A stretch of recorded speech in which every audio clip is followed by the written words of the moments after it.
नमस्कार, news at 4 में आपका स्वागत है। मैं हूं आपके साथ लोकेंद्र त्यागी। बुलेटिन की शुरुआत एक बड़ी खबर के साथ करेंगे। जबलपुर से बड़ी खबर है, 3 करोड़ से ज्यादा का यूरिया गायब होने की आशंका है। 26 अगस्त को रेल रैक से जबलपुर पहुंचा था यूरिया। 4 जिलों में जाना था 1000 टन यूरिया। 890 टन यूरिया गायब होने की आशंका है। कमिश्नर ने संबंधित जिलों के कलेक्टर से मांगी रिपोर्ट। बड़ी खबर इस वक्त आपको बता रहे हैं जबलपुर से। दुर्गेश हमारे साथ इस वक्त जुड़ गए हैं ज्यादा जानकारी के साथ। दुर्गेश, बड़ा मामला है, इतनी बड़ी मात्रा में यूरिया कैसे गायब हो गया, क्या जानकारी फिलहाल? बिल्कुल, देखिए, निश्चित तौर पर मध्य प्रदेश में किसानों के लिए तमाम तरह की योजनाएं सरकार बनाती है, लेकिन उन योजनाओं में किस तरीके से पलीता लगाते हैं ये जिम्मेदार अधिकारी, इसका एक बड़ा उदाहरण जबलपुर में सामने आया है। यहाँ पर दरअसल किसानों को सहकारी समितियों के द्वारा जो कम दर पर यूरिया उपलब्ध कराया जाता है, उसकी खेप जबलपुर भेजी गई थी। आशंका ये है कि तकरीबन सैकड़ों टन जो यूरिया है वो गायब हुआ है। और दरअसल पूरा जो मसला है वो जबलपुर में 25 से 26 अगस्त के बीच हुआ है, जब ट्रेन के जरिए जबलपुर यूरिया पहुंचा। और यहाँ से जबलपुर के अलावा मंडला, डिंडोरी, सिवनी और दमोह, इन 4 जिलों में तकरीबन 1852 टन यूरिया जो है यहाँ पर भेजा जाना था।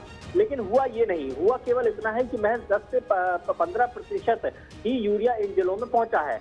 अब समस्या ये आ रही है कि जितनी जरूरत थी इन जिलों को यूरिया की, उतनी ये आपूर्ति कर नहीं पा रहे हैं। जो किसान वहां पर अपनी फसलों के लिए यूरिया का इंतजार कर रहे हैं, उन्हें परेशानियों का सामना करना पड़ा है। लेकिन इससे भी ज्यादा बड़ी बात यह है कि जब ये एक निश्चित तय मात्रा यूरिया के लिए फिक्स कर दी गई थी जिन्हें इन जिलों तक पहुंचाना था, तो फिर आखिरकार ये इतनी बड़ी गलती कैसे हो गई कि ये यूरिया गया कहाँ, इसकी अब तक कोई जानकारी नहीं है। स्वाभाविक तौर पर अगर इसका आकलन किया जाए तो ये करोड़ों रुपए में पहुंचेगी ये बात। और इस पूरे मामले पर ये तहकीकात होना चाहिए कि जब तय मात्रा हर जिले के लिए कर दी गई थी, तो फिर उतनी तय मात्रा का यूरिया उन जिलों तक आखिरकार क्यों नहीं पहुंचा और वो यूरिया गया कहाँ।